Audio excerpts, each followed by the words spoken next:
Okay, well, this is Dean Johnson, and I'm interviewing Bobby Labinsky, and it's on May the 20th, 2014. And here's the first deal we're going to have. Tell me about, Bobby, your grandfather and what he had to do with the news. My grandfather had nothing to do with it. Okay, then your Just my father. dad.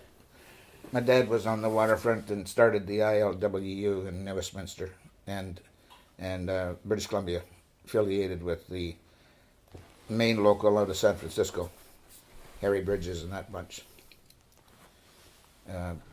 He was blackballed in New Westminster. He had nobody would give him any credit or anything because he was trying to form a union. Now that would be had to be either 1935 or 1936, in there somewhere. I was born in 36, but it would be in that area somewhere. And there's a few old, I can remember names. Wally McIntyre was one of them. That was a drinking buddy of the old man's, and he was instrumental in helping Dad. And there was a couple other ones too. The name's Sam Beck, but I can't remember. I'm not sure. And Tommy Thompson was another one. These are all old drinking buddies of the old man's. You know, and they'd sit around and plot these things. That they wanted a union so they could have a hiring hall where you'd sort of standing out in the weather on the dock waiting for the straw boss or whatever to come along and say, okay, you go to work today. That kind of thing. Call it shape up. Yeah, the shape up. Yeah. Shape up. Well, that's what they had in those old days until they had the union. And my old man was instrumental in starting it.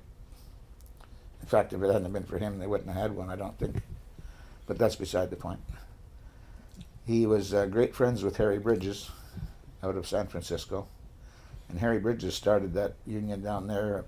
That would be in 35, 36 as well, because they had that massacre when they shot those longshoremen down in Fisherman's Wharf. Yeah, the machine gun. 35, I think it was 35. It was all taking place about the same time. And I mean, I was only born in 36, so this is all, I don't remember any of that kind of stuff except for stories that you'd hear, sitting drinking beer with the guys. You might hear a little snippet of something that happened in 37 or, like that kind of thing. But as far as for me, I started on the waterfront in, I think it was 54. And I worked for 4 years as a casual. And then in 58, I swore in, took the oath of allegiance to the ILWU, Local 502, and got into membership. But it took me 4 years, even at that time, because I'd come up numerous times. I think I'd come up it was either 3 or 4 times for membership. But my old man wouldn't let me get sworn in because he didn't ever want anybody to say that that kid of yours got in the union before a lot of other guys because he was your son, that kind of thing. I can understand that. So it was the 4th or the 5th time that I'd come up, like every year, come up, and my name come up again, and it was a hands, A's and nays, and Clarence Rosen, Clarence Rosen. He stood up and he said, brothers, he used to smoke export cigarettes, and he'd put them right here in the middle of his lips like this, and he'd light it, and he never took it out of his mouth to knock the ashes off. He'd smoke it right down to the goddamn coals, almost burned his lips before he'd spit it out and stomp on it. But he stood up at the union meeting and he said, brothers, I just want to say one thing about Bobby Labinsky. He said, you can't put an old man's head on a young man's shoulders.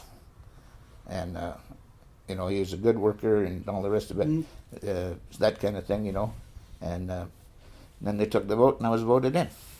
So that's how they voted you into membership, was by the group vote. Yeah. Oh, it wasn't just taken up, it was your time. Like a select committee or something like that? Yeah. No. It was, well, I wasn't there. See, I wasn't there at that meeting. I wasn't allowed to. No, you weren't there. I just heard about it. Mm-hmm. That he He said that you can't put a young man's head on an old man's shoulders, which is very true. When you're 21, all you're doing is running around drinking and screwing. Right. You know that's the last thing you're worried about is work.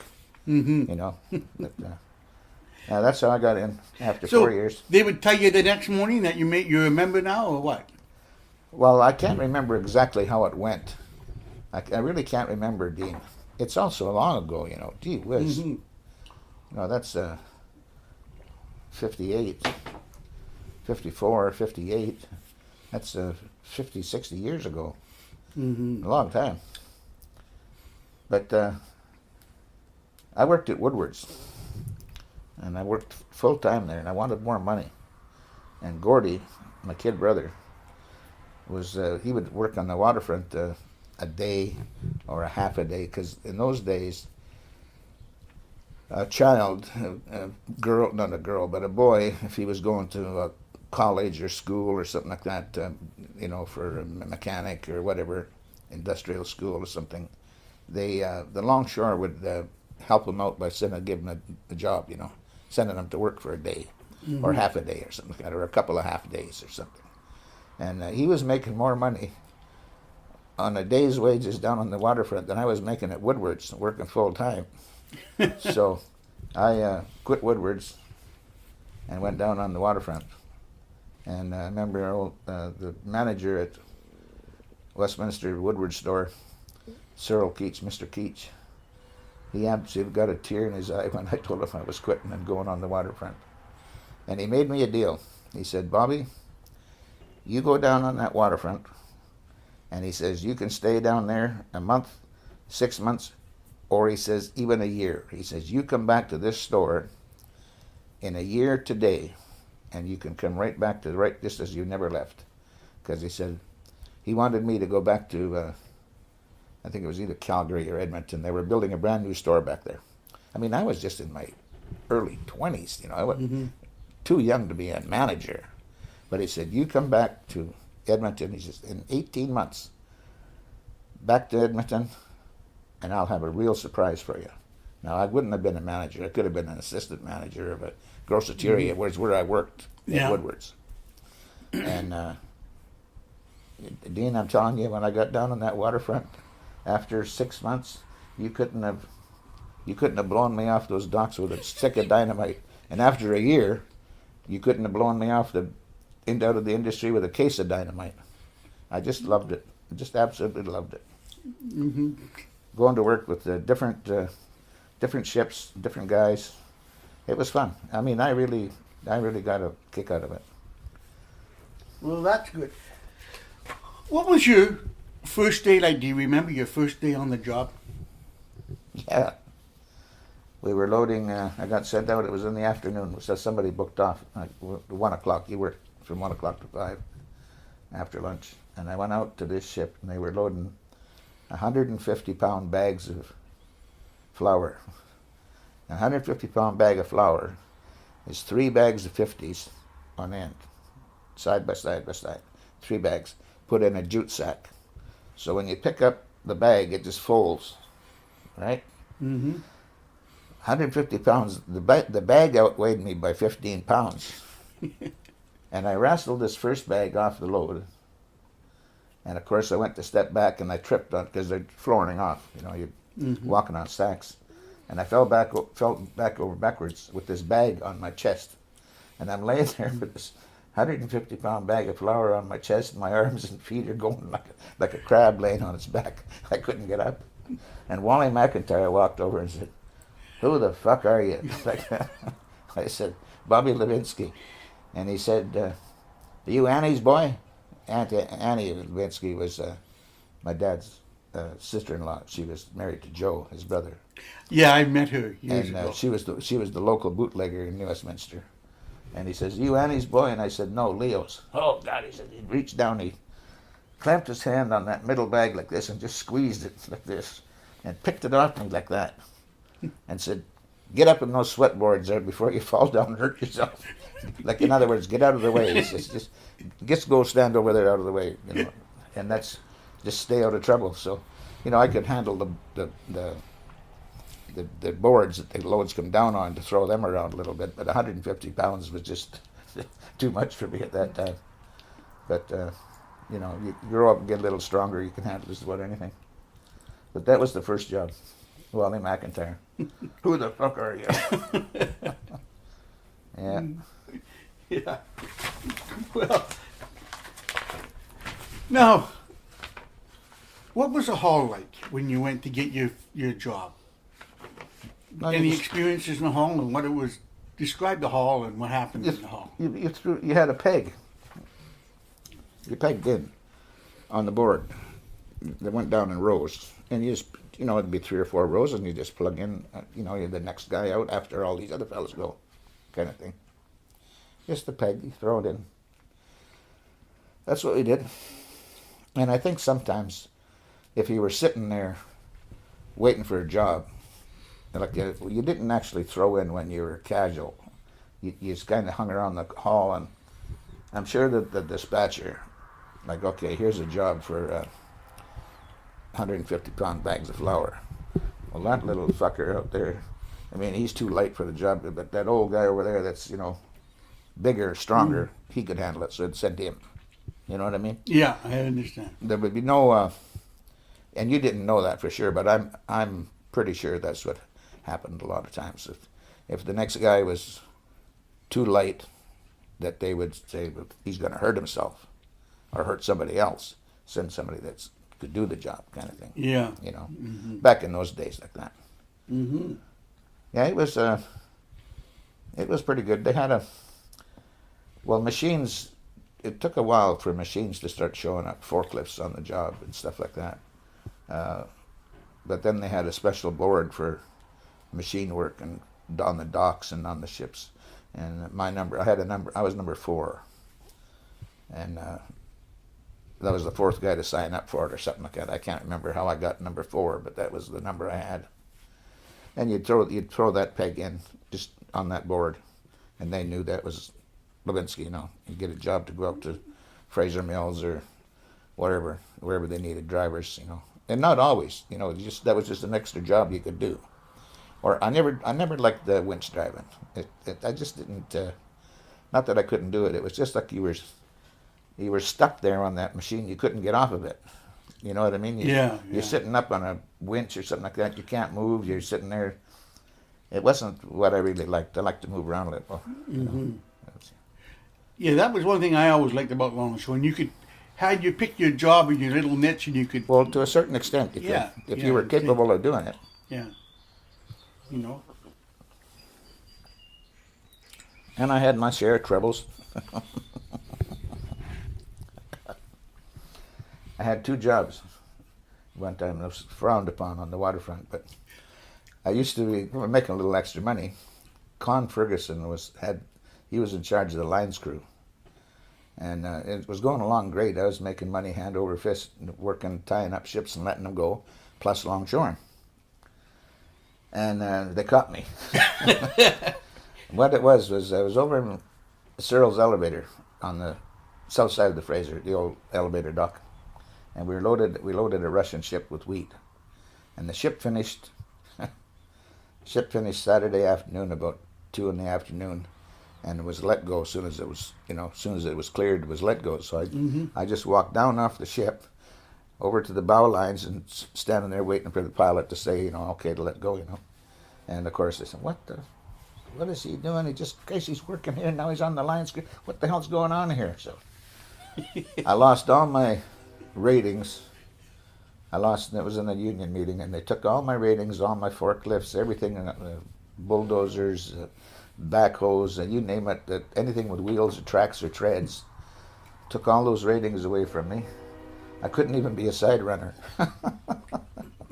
And they put me down in the pit for 6 months. No ratings for 6 months. All I could do was hand mug him down in the lower hold. And I remember this day. He was one of the laziest sons of bitches. I don't know, my language is a little strong. Don't worry about that. As far as I'm concerned, he was a labor faker from the word go, and his name was Jack Singh. He's no longer with us. Well, you know him from West Shore Terminals, basically. Yeah, you know what I'm talking about. We were down in the pit down in the hole, and the number 2 hatch were, I forget what we were loading, lumber of some kind, because that's all we ever really sent out in Westminster was lumber and metal, not very much of anything else. But I hollered up at the foreman. Of course, I had quite a bit of seniority at this time. I said, "Who's the side runner down here?"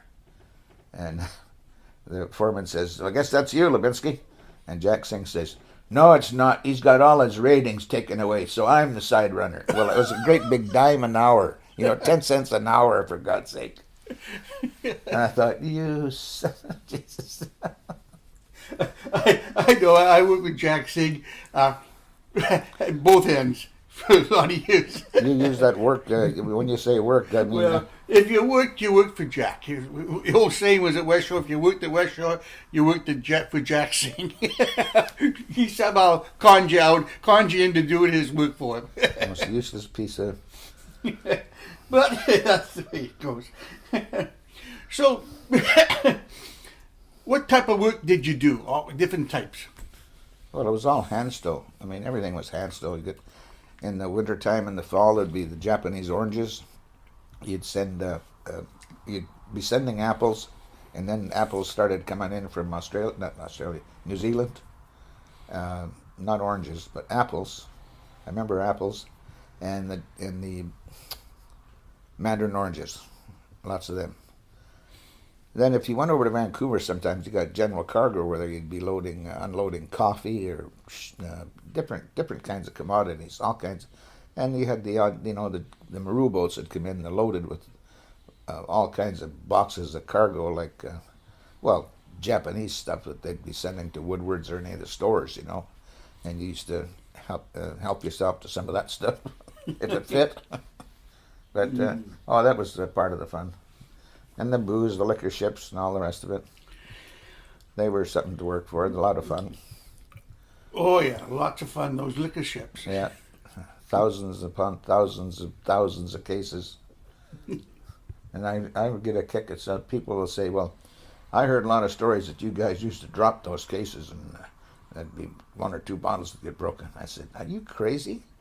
Would you drop a case of booze, for God's sake? You just rip it open and help yourself. I mean, why would you want to break anything? Good Lord, wasting that lovely liquor." Well, those were the good old days, Dino. Yeah, those were the good old days. What did you, when you worked at PCT dock, what cargoes did they ship out? Or what did they take in? You mean the 1A, 1B, 1C, 1D? down at the very end? Yeah. PCT. PCT. Pacific Coast Terminals. Yeah. Well, Empire and no, so what was the smelting? What was the metal company? CMS, yeah. We'd load lead, blocks, bars, zinc, blocks and bars of zinc. But that was never, it was only like a couple of hours you might load that stuff, and then you'd be working for Empire Canadian, throwing lumber on top of it or whatever. How did you load the lead in the zinc? Had a little machine, a little forklift. Small little thing. Like a little propane deal. Mm-hmm. Hard tires. They were bouncy and hard to drive, but it was the blocks of lead and blocks of zinc. You used a machine. The bars you stowed by hand. The 100-pound bars of lead and the zinc was probably about 60 pounds, roughly 60 pounds. And zinc had real sharp edges on it. You had to wear gloves, so you'd cut your fingers to ratchet. It was normally that was the first commodity that went in the lower hold or in the tween decks or whatever. They'd just floor off 1 or 2 bars of lead high. Zinc metal might get 4 high. 4 high would only be about that high. Mm-hmm. 2 leads would be about like that. And then you'd put lumber on top of that. Dunnage, and then real nice, good lumber. But, all hand mugging. Tell us about the deep tanks. Oh, that was like, well, they'd lasso the loads. They'd like load had a hook on it. Well, you'd get it cinched up really tight, And I mean, the deep tank was only, hell, I don't know, maybe 6 or 8 feet by 10 feet. You know, they weren't big. It's about as big as that goddamn dining room table there. And they were deep, you know, from the tween deck right to the lower hold. And the lumber had to come down on end, like this. You know, they'd hang it on the edge and tilt it, slide it in, and then it would be like this, and down it would come. Mm-hmm. Well, if it wasn't so long, you could get it to stretch out. But then you get sliders. Oh my God, those sliders! Jesus, they'd be bouncing around down. You'd be down there. Where the hell do you go? There's the load pointing right at you, for God's sake. Right, it would never happen today. Oh no, you couldn't get a longshoreman to go down in one of them things today. They were filthy, dirty, bloody things. But that's how you stored lumber. Yeah. Yeah, I did that. I never liked that part, but I mean that was part of it. That was all part of it. The deep tanks, yeah. Not a very nice job, that one. Who taught you about longshoring? How did you learn about safety and stuff like this? Well, safety is just common sense. But I don't know, you'd have to... The older fellas, when you started a Greek ship or whatever ship it was, a Japanese ship, whatever, you lowered all the derricks were lowered down, and you checked all the big ring bolts and the pad eyes and the blocks and the shackles and everything else to make sure they weren't worn. You know, like you shackle, you know, over years and years, it'd get eat a big piece out of it. You know, the boom might say it was good for 10 ton, but if you tried 10 ton on that thing, you'd probably be lucky if you got 3. You know what I mean? Yeah, I know. And you'd have to inspect that right off the bat. That was the first thing you did. All that gear come down. And the older guys like Wally McIntyre and my old man and the hatch tenders that have been there for years, those were the guys that, they were up on deck where the stuff was flying around. And they made damn sure that it was all okay. And I remember Wally McIntyre. He was quite a guy, that McIntyre. I loved him. He was just a good friend of Dad's, and he was a good friend of mine. We'll have to shut this ship down. She's not very safe. Look, Captain, look at these ring bolts here. The captain says, 1 bottle whiskey.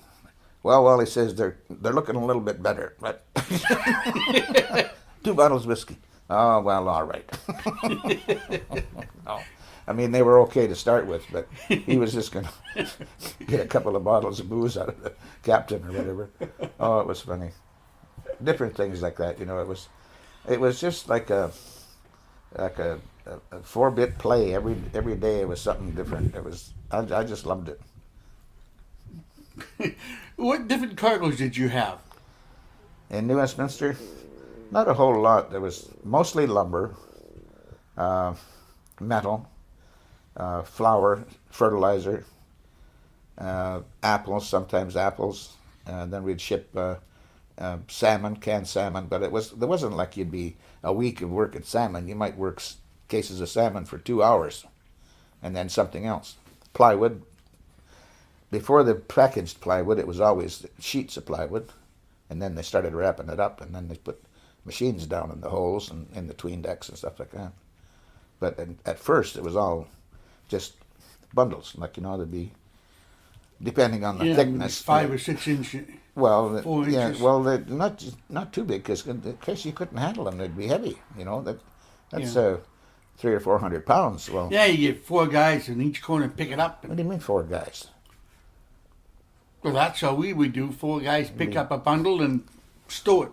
Yeah, well, you'd have 2 guys in the front put the lip up, and then the other ones throw it up. Yeah. That was all hand stow. Then once I started wrapping it up, then the machines come down. Well, it didn't take me long to figure out that. Can you drive that thing in Labinsky? Goddamn right I can. So, what was his name? Baker. Cy Baker, the Indian chief from North Shore. North Van, the Baker brothers. Yeah, well, Cy Baker was like a head the head guy on the ship, and all the other foremen were under him. He was right next to the supercargo. And Cy said to me, when I was working number 2 hatch, and he said to me, he kind of took a shine to me when we first started. I kept calling him a goddamn Indian.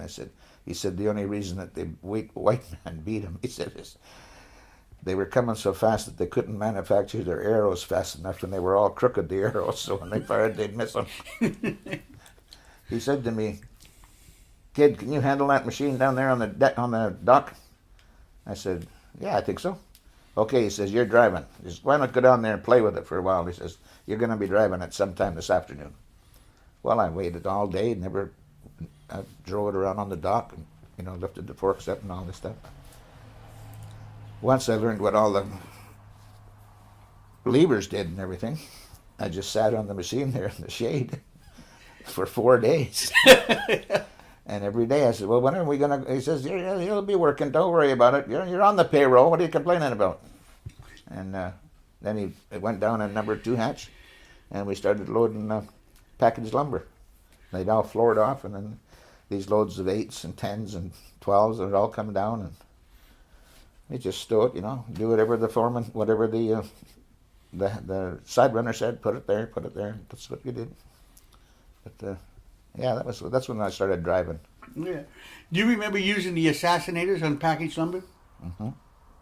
Tell us about that. I'd rather not. Okay. No, they were dangerous bloody things. They were really dangerous, those things.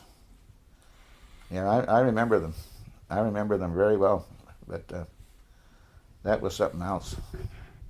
Ridiculous. I don't know how people even come up with things like that. It was just crazy. There wasn't more people really hurt. And they'd come flying out of one of those loads like it was shot out of a cannon. Yeah. Yeah, it was. Yeah. Assassinators. I didn't even remember that till you said it. Yeah, I remember them, and they would just... The poor guy who had to pull the rope behind it to give it a pull, and then jump out of the way as it flew out. Yeah. That was something like that. Now, how big was the gangs when you worked there? I believe they were 13. There was 8 guys below and 5 up on top. 2 hatch drivers, 2 slingmen, and a hatch tender. 13 guys. 8 guys below, yeah. 8, 10, 12, 13. Mm-hmm. Now, how old were you when you first got your job? Well, I had my 20th birthday. Now, I must have been in my teens. I'd be 18 or 19 in there somewhere. Mm-hmm.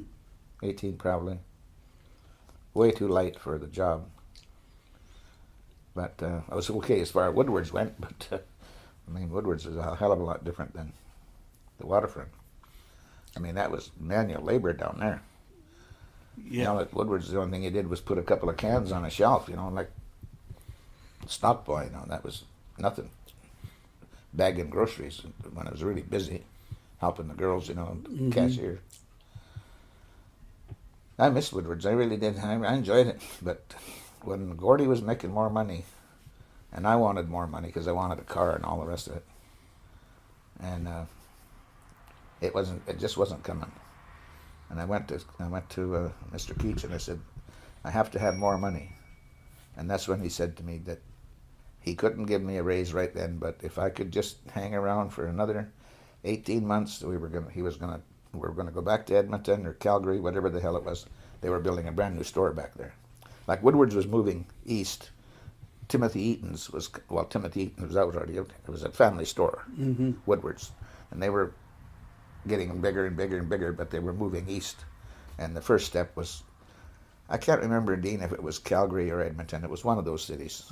And he said that he'd have a nice surprise for me. Well, heck, I'd have been like 20 or 21. Well, you're not a manager of it. Well, it might be nowadays.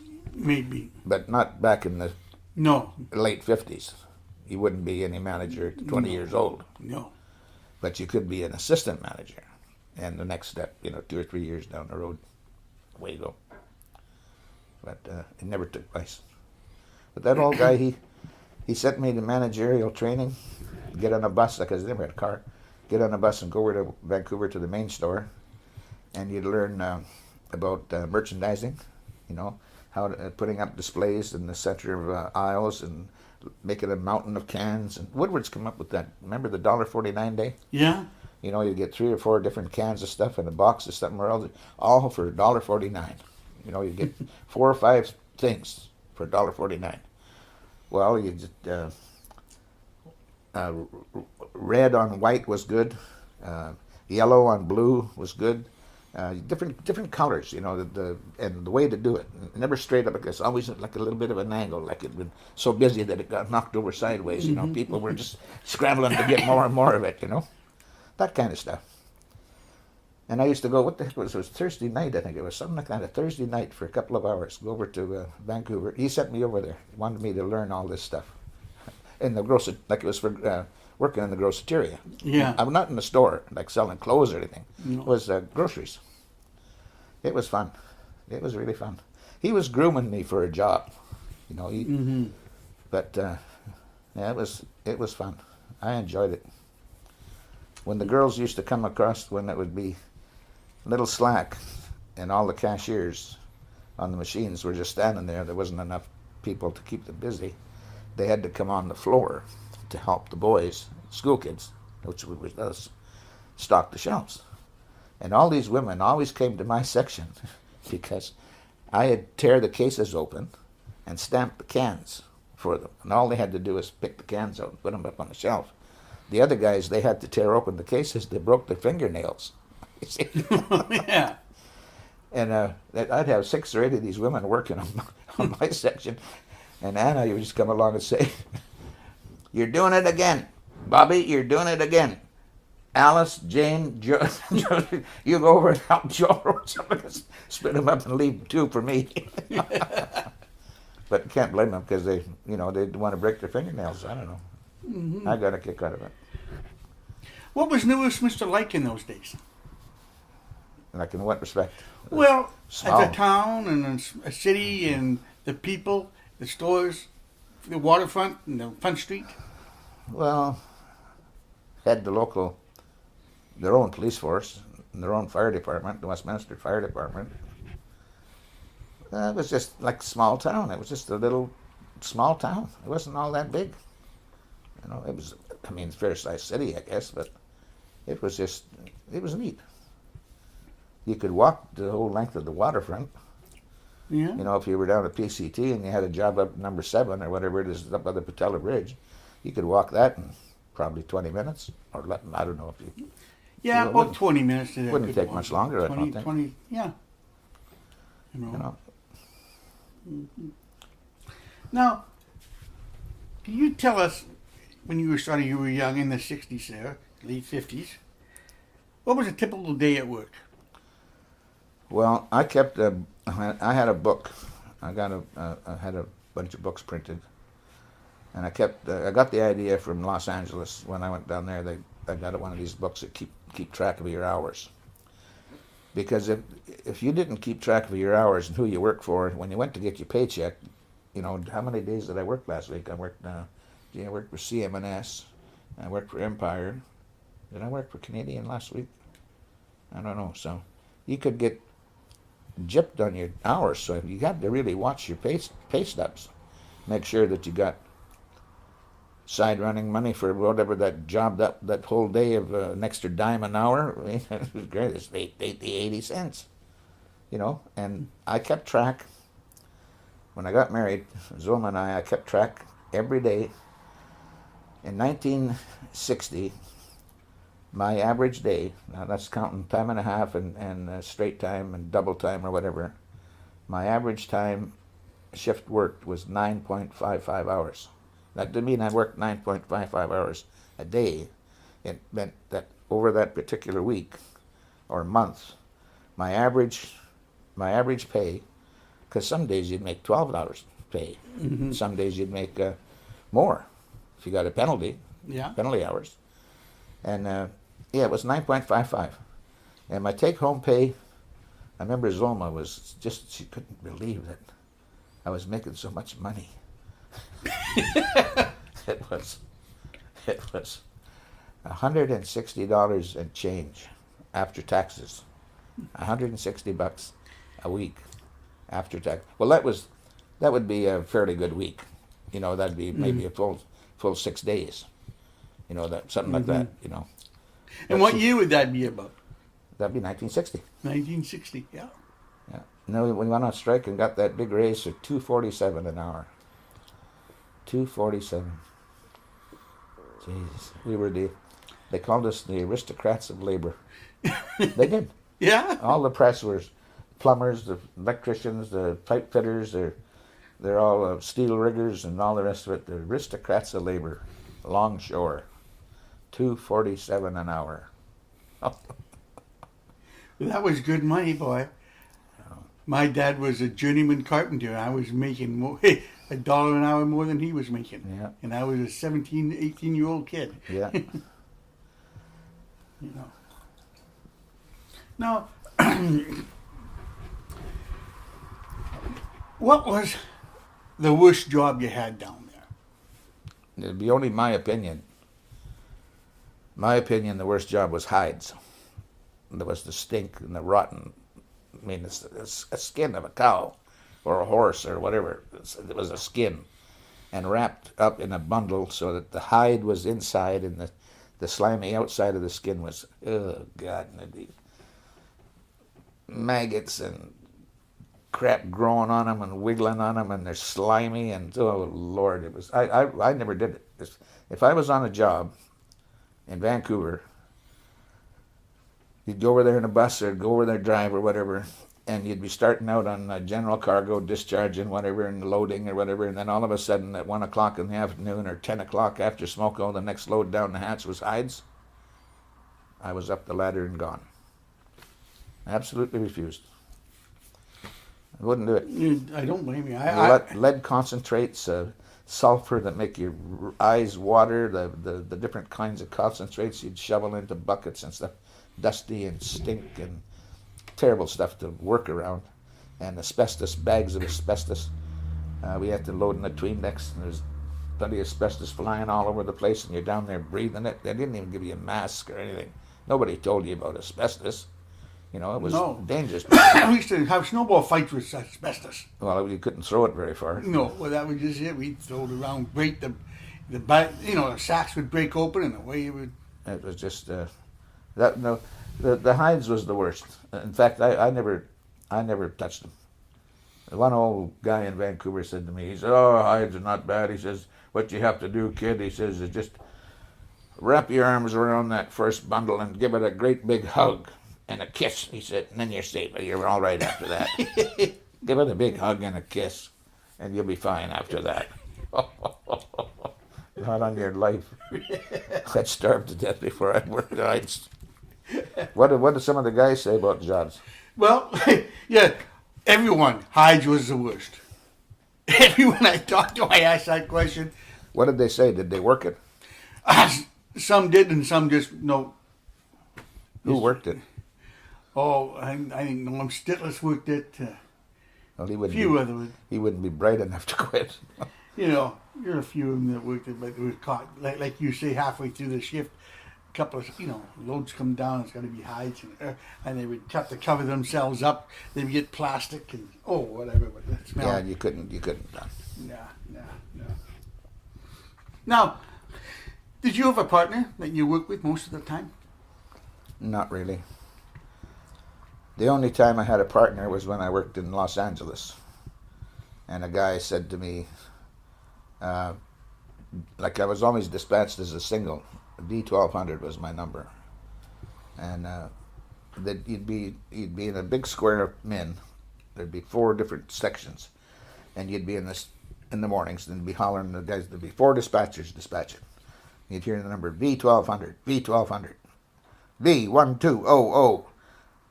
And as soon as you heard your number, you went, yo, put your hand up like this. And it was a crowd, packed. They had painted on the deck where you stayed on this side. You didn't get out in that aisle. You started to work your way out, and as soon as you said, yo, that guy, okay, you were coming down to get the job. You get out and walk down this aisle, go down there, B1200, stamp, here's your sip, you're going to wherever.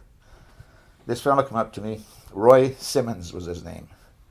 And he married a lady from Montreal, French Canadian. And me being a Canadian, he wanted to work with me to learn all about BC. He was a hunter and fisherman. And he says, he said to me this morning, he says, "You want to get married?" I said, "What? What are you talking about?" I smacked the guy. "What are you talking about getting married? Some kind of a queer?" He said, "No." He says, "They work together. I'll take, like I was going out on average hours." And he had low hours because he used to pick his jobs.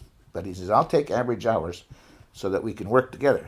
So he added, I don't know, 40, 50 hours onto his total.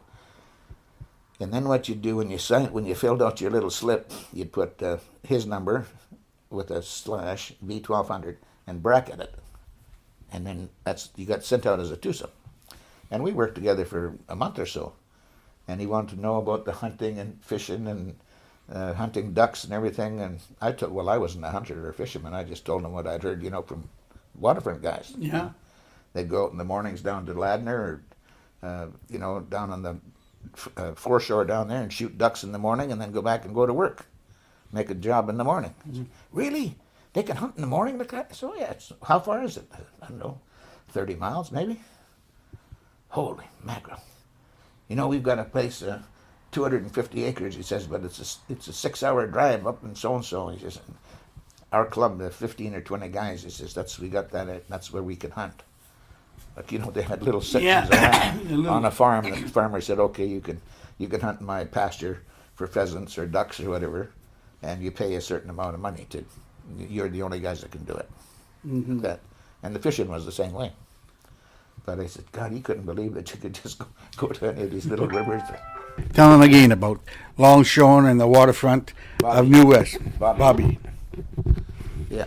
Okay, Bobby. Now, some more questions that we'd like to know. Now, what hours of the day did you work? 8 to 5. Most of the work was day work. There wasn't a whole lot of night work.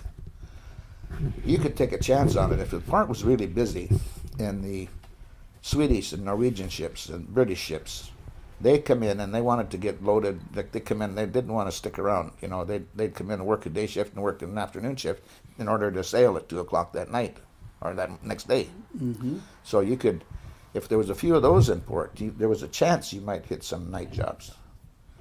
But if there wasn't any, if it was just Greeks, East Indian, Just tramp steamers.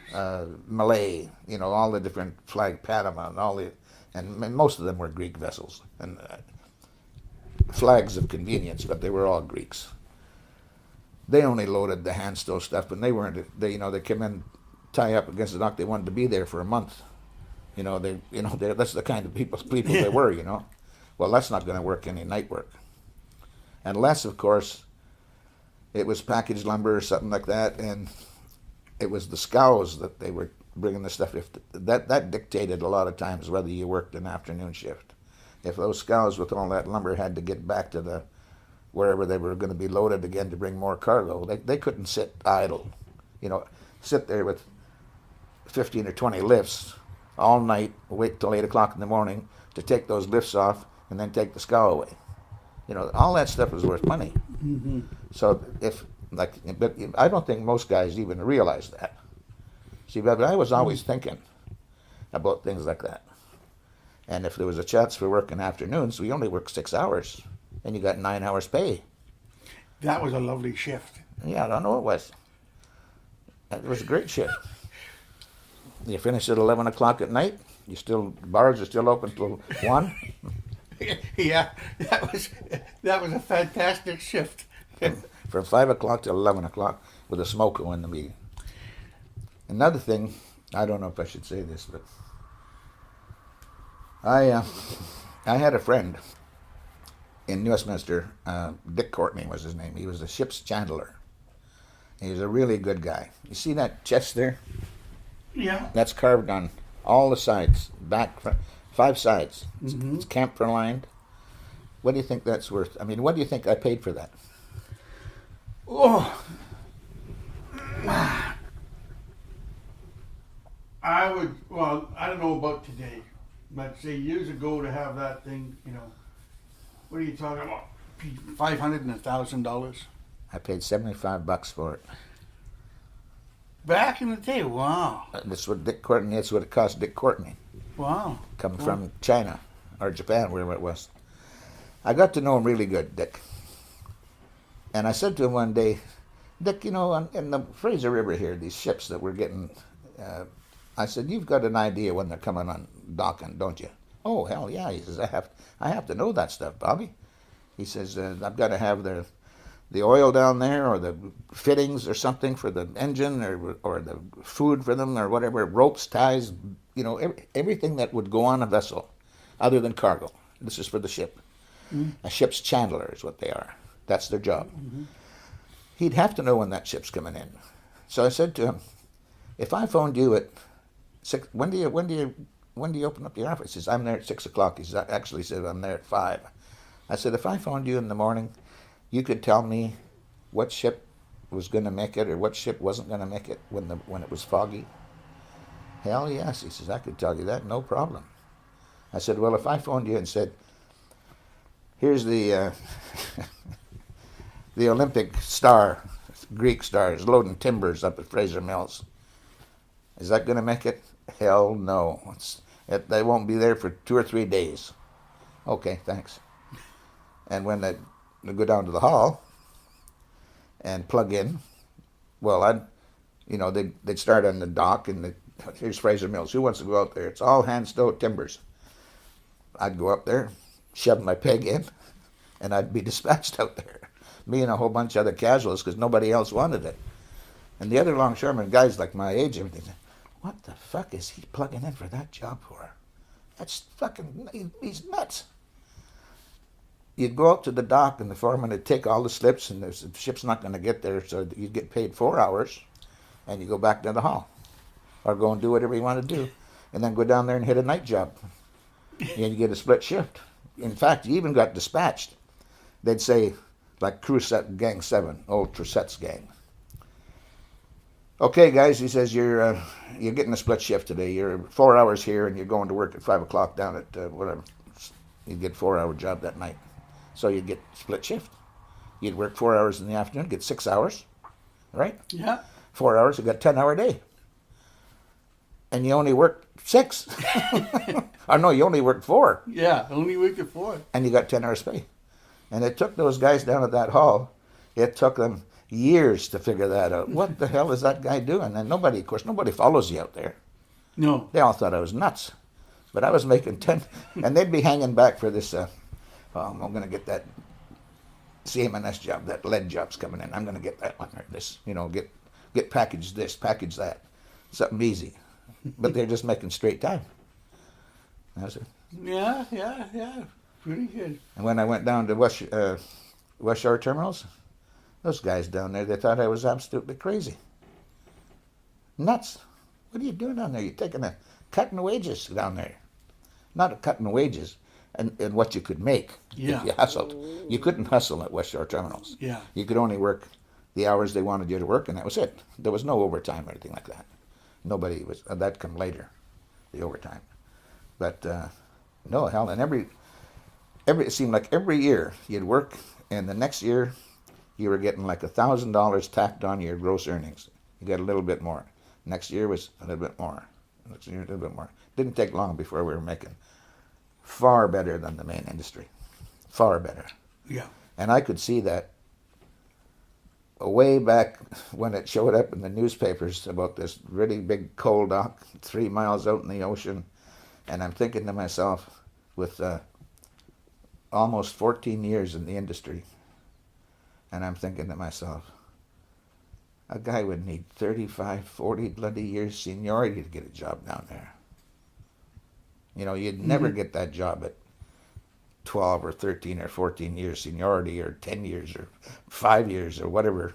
You'd never get that job. But you see, Kaiser would not have anything to do with the BCMEA, the British Columbia Marine Employers Association. And if you went down to work for Kaiser, he was going to look after you. Because we didn't know this going down there. It was you were taking a chance, because you were ostracized from all your hours that you had towards your pension and the main industry was gone. You were severed. Unless you were 40 something or other and it was vested, then you had it. They couldn't take it away from you. But if it wasn't vested, and I don't understand all that, Dean, you'd have to ask some of the older fellas or somebody that knows how that would take place. But I know that I lost 14 years seniority on the waterfront when I went down to West Shore. But they picked up every minute. How many years you worked in this industry? Well, 13 years and 8 months. 14 years. Yeah. Well, you've got 14 years with us. Oh, really? Absolutely. Just like that. Mm-hmm. That was the first bunch of guys that went down there. Because they wanted, I was either 30 or 31. And they wanted the cream of the crop. They wanted operators, you know. I don't know how Jack Singh ever got a job down there, to tell you the truth, but that's beside the point. I don't know. That's been a running battle with me since the days I laid eyes on that labor faker. He can't be the side runner. He's lost all his ratings. I laugh about it now, but I could have slaughtered the bastard. Anyway, no, I've had a colorful time down there. It's I got into my share of troubles with cutting corners and things like that. But well, you had to if you wanted to hustle. And I was always, I was never the top earner. Chabot was always in the top 3% or even higher. But I was a high earner down there. But I worked everything that I wanted to work, but I hustled. You know, when I hustled, I hustled. And my first wife was Alma. She's a Dutch girl. And it was kind of slack on the waterfront. I'd go down to the hall, and there was no work, so I'd come home, and then I'd go down for 1 o'clock dispatch, and nothing happened at 1 o'clock. Back home. Go back down to the hall and try to make a night job. No work, so back home again. She said, "You didn't work today." "No." "How long have you been down there now, Bobby?" I said, 10 years, whatever it was, 12 years. "And when you go in the morning, you don't know if you're going to go to work?" "Nope." "How come?" She couldn't understand. She couldn't get that through her mind. Like her brother was a doctor. Well, I mean, he's got, you know what I mean? Yeah. Lots of money. And she said, that's "You don't know if you're going to work today?" I says, "Nope." She just shook her head. But when she saw that, Herman Kreiser, we were working in Vancouver, and Kreiser came over to Westminster to pick up the checks because we could never get back here in time to get them. And I said, I lived just off of 12th Street on Hamilton in a little fourplex. We lived in the bottom. And Herman knew where I lived. I said, "Would you mind dropping my check off at the house for Zloma?" "No, hell no, I don't mind, Bob." So I come home at night, and she could sign my name as better than I could. But she'd done all the banking and all that stuff, and she said to me, "Bobby, I didn't know you made so much money." Because I used to cash my check, keep out 10 or 15 bucks and give her the rest, let her handle it. But I always kept a little bit of mad money of myself, If you worked a couple of overtime hours, that was money for jam. Yeah. Well, the guy had to do that, Have to have a few bucks. Right, you had to have a few dollars. Yeah. Yeah. What I remember is having to go to each office to pick up my checks. Oh yeah. Well, unless you sent somebody to go and get them. Yeah. But otherwise, you had to go to the Empire, you had to go to Canadian Stephen, you had to go to before it all became one. Yeah. And went to the hall. Yeah. And that's very true. Mm-hmm. Did you get any special training at all down there? What do you mean special training? Not really, no. I remember the first time the machines, we were going to give lessons to driving heisters. And they had in the back lot out there at number 7 dock, behind the warehouse there, they had piles of pallet boards piled around, a few loads of eights, and this machine. And there's, I don't know, there's about 15 or 20 of us longshoremen standing there and out of the weather, and this guy says, "Okay, fellas," he says, "what's the first thing you do when you get aboard a heister?" I shut my hand up like this. "Yes, sir. Make sure the seat's dry." Well, he says, "That's very true." He says, "That wasn't the answer I was looking for," but he says, "That's a very good point." He says, "Just make sure the seat's dry. That you're not sitting in a puddle of goddamn water." Right, from the rain the night before. And then you made a roof over top of you. You know, there's a lot of work you had to do there before, because you're out there on the dock. You got a steel cage over here, but there's no solid roof. You know, Right. You get wet real fast. Mm-hmm. No, I've never had any training. Just that playing around when Cy Baker said, "Do you think you can drive that thing?" And I said, "Sure, no problem." And he said, "Well, go down there and play with it." And he said, "You'll be driving this afternoon, or what? Well, you'll be driving it before the ship's finished." Mm-hmm. And I was 4 days on the payroll before I actually put the machine on board. Well, I know that when it came to operating any machine, the foreman asked you to go, "Can you operate? Hey, we need a lift truck. We need this and we need that." Yeah. If you said, "No, I can't do it," well, then he doesn't ask you again. You would. No. So you're out. So you always had to say yes and get on there and say, "How do I start this?" Well, it didn't take you long. No, it Those didn't. things are pretty simple. I mean, Yeah. we might have 4 levers. One's for raising the forks up, and one's for lowering them. The next one, it might be for sliding the forks to the left or sliding it to the right, and the tilt forward, or well, I mean, that's pretty simple. And the gear shift, it's marked there in metal. There's first, second, third, fourth, whatever. Simple. Yeah. Real And a emergency emergency brake. emergency brake. Yeah. Other than that, it was, you put it in forward, and you just drove it in forward, or you put it in reverse and drove it in reverse. It was, there wasn't a bunch of gears you had to play with. Different machines, of course. Yeah. But basically, it was pretty simple stuff. Yeah. The talent came with not just the driving. The talent came with driving forklifts is not damaging the product that you were trying to load or discharge, not busting the bloody thing all apart and peeling the ends off of it and stuff. Being careful, especially on plywood. You ram the forks into a bundle of plywood, you screwed up 2 sheets.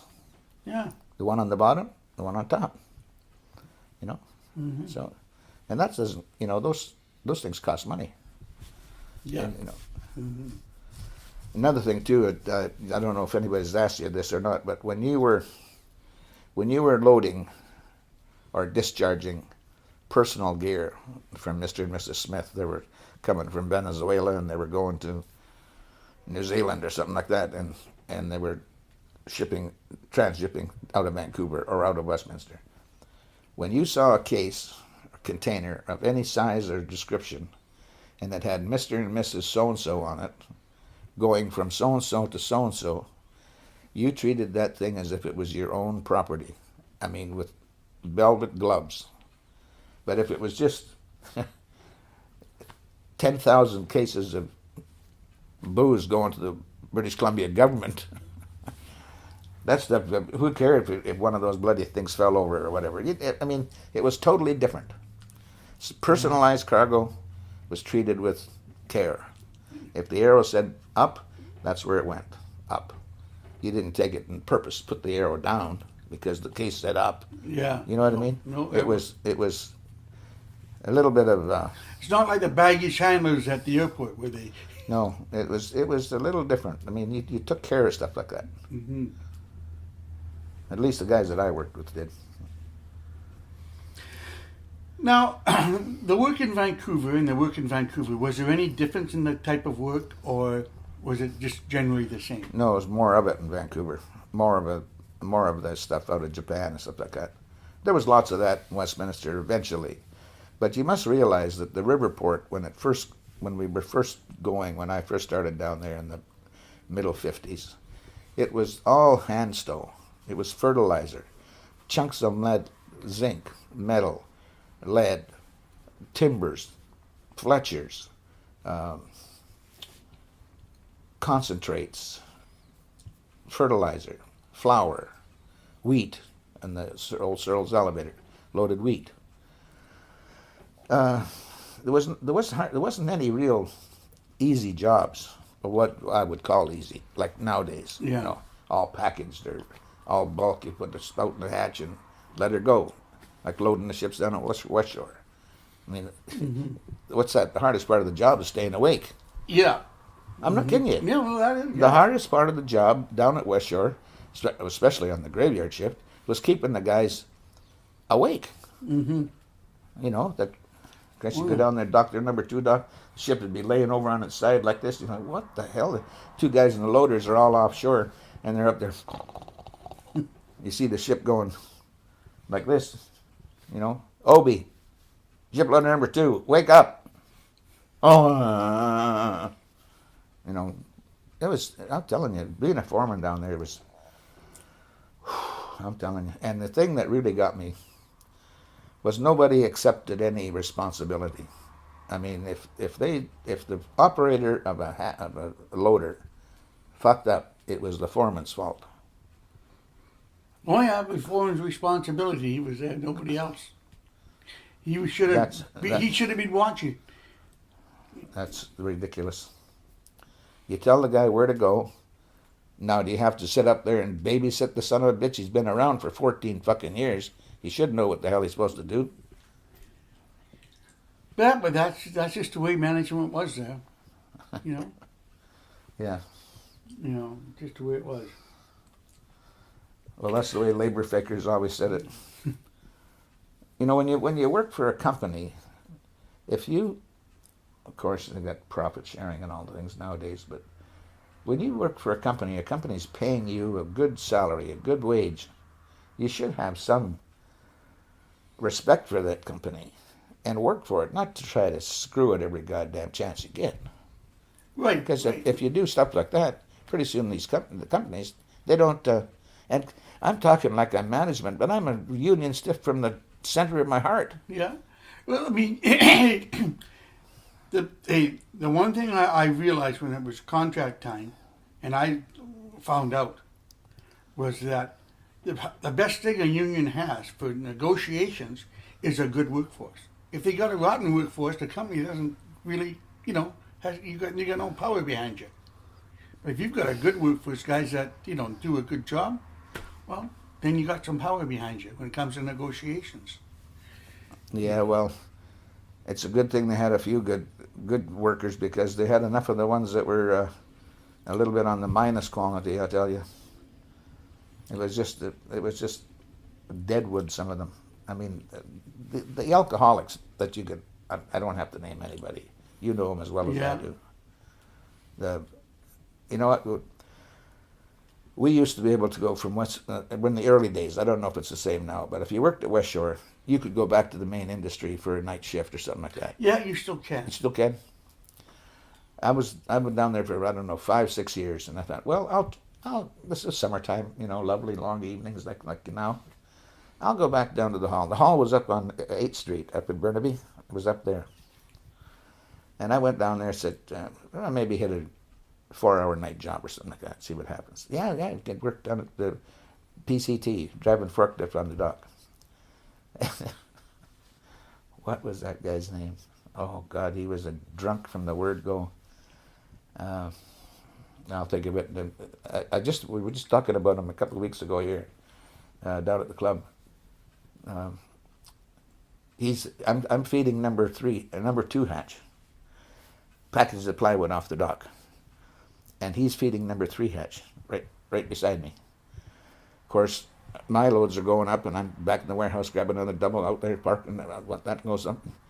He's got this one here. It goes, drives through the warehouse, and he's out at the back, sitting out there. He's drinking. And you know who used to Dick Twos? Dick Twos, that's the one. That's the guy.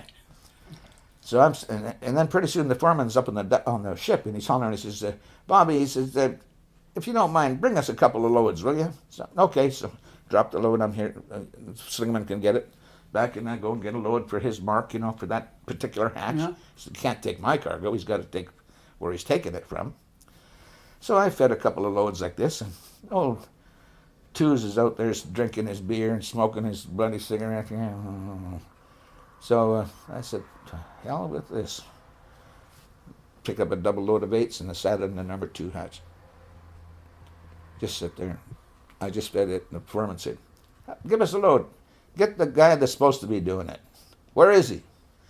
I don't know. He's on the dock there somewhere. Geez, he come down. I don't know if he got fired or not. But that guy was just a waste of time. Dick Twos. He just a bloody waste of time. And he was a union guy and just a labor faker. He used to laugh and laugh at you. He said, oh, he'd get you to do it. He'd sit back there and laugh at you. Mm-hmm. You know? Now you're supposed to pick up the slack for that guy? Yeah. Yeah. Why? These guys you remember, Dick Why? Twos. Why? Why couldn't I just get rid of the person? He wasn't doing anything for anybody. For himself or for you or for the union or for the company or anything. He used to drive me up a wall, Gene. But that's beside the point. Oh, yeah. And what other characters do you remember on the beach? Well, I remember Strang's torpedo. Well, yeah. Talk about Strange Torpedo. Give me your... Hey, everybody I've talked to has talked about Curly Smith. So, what's your opinion of Curly Smith and tell me some stories about him? Well, I'll tell you, he was something else, that guy. I remember him out at that dock on the Fraser River, on the south side of the Fraser, the gypsum plant up there. Mm-hmm. And he had his lunch bucket. Smitty, I looked in his lunch bucket, and he had a dozen boiled eggs and a box of baking soda. Baking soda. That, you know, you can, if you've got indigestion, you can take a glass of water, put a teaspoon of baking soda in it, you know, mix it up and drink it, get rid of indigestion. He ate this stuff by the spoonful. Take a mouthful of baking soda and just chomp, chomp, chomp and eat it. Of course, he drank that cheap red wine, you know, the big gallon jugs of it. His hands, left and right hand, thumb and fingers, I don't think he had a full finger of any hand. I mean, the little finger, the next one, they all had bits and pieces knocked off of them. It was something else. Yeah, I remember his hand. My old man, he didn't have any socks. He wore his boots with no socks. No socks. Well, he was called No Sock Smith. And my old man, he went uptown and got a pair of the real thick wool socks. Took them down at 1 o'clock to give to Smitty to wear. And I was there. I saw this with my own bloody eyes. He took these socks and put them on his hands as mittens. He did. Yeah. He never put them on his feet. He just his socks. He wore them on his hands as mittens. Good Lord. I stopped one time. We had a return. Come back the next day on the same job. And he lived in those Arlington apartments. The same apartments that Dad and Mom lived in when I was born. And it's right there, right across from the hall, where the hall used to be. Yeah. The Arlingtons, those red ones that went up Carnarvon, I think it was. Well, we were in number 7. That's where Mom and Dad lived, in number 7. That's where I was when I was a baby. And I forget what number Smitty was in, but his room was there. Well, the door was ajar, so I just pushed it open. And he's laying on this cot. Now, I'm not kidding you, Dean. It was the wintertime. He's laying there. He's got a blanket half over him. He's laying on the bed. One foot is out down on the deck, and his arm is out of the bed, and it's got his finger hooked around that half gallon of red wine. And it's about half gone or 3/4 gone. But he's got a death grip on that bottle of wine down on the floor. And there's hoarfrost that high on those blankets that's over top of him. Oh, boy. He's got frost. Middle of bloody winter. A frost on his clothes. And he's not dead or anything. No. Smitty, wake up, we gotta get to work.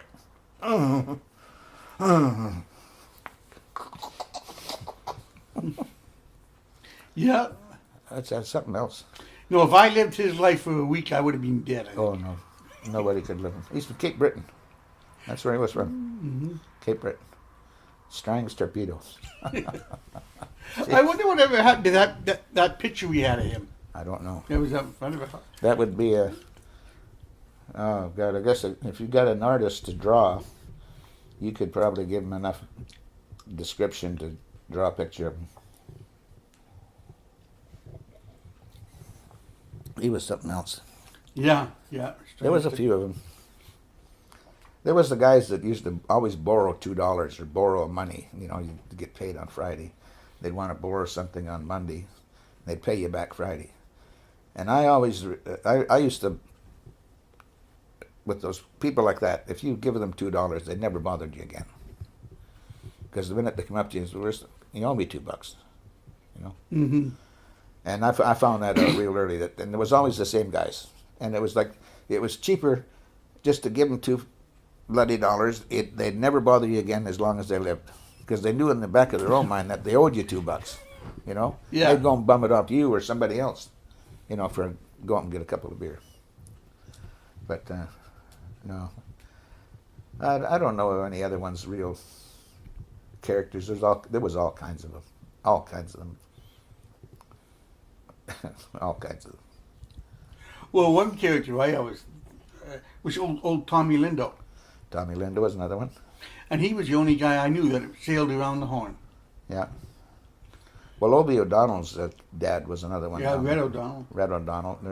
There was. I mean, all these old winch drivers and hatch tenders. They were all characters. Like I remember drinking with the very first time I drank in the Dunsmuir with Roy Smith, which was Dad's gang leader, number 7.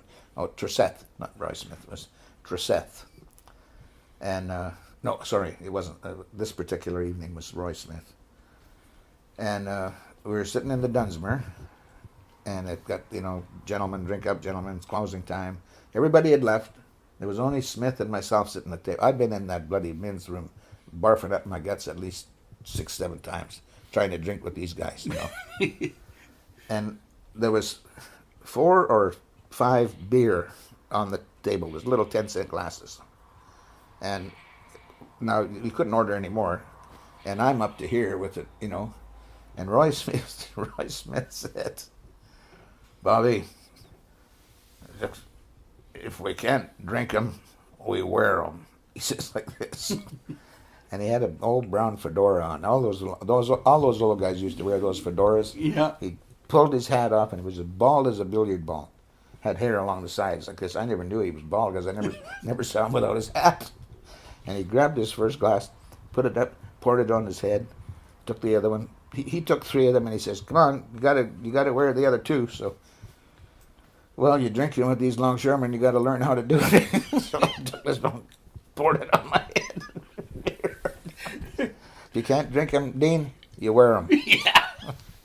You didn't leave it there to go to waste. If you couldn't drink them, you wear them. Oh, that was something. Oh yeah, the good old days. Yeah. The good old days. Indigestion. Mm-hmm. Yeah. Well, tell me, how did you and your co-workers let off steam after working a day? Go and shoot pool at the Army Navy.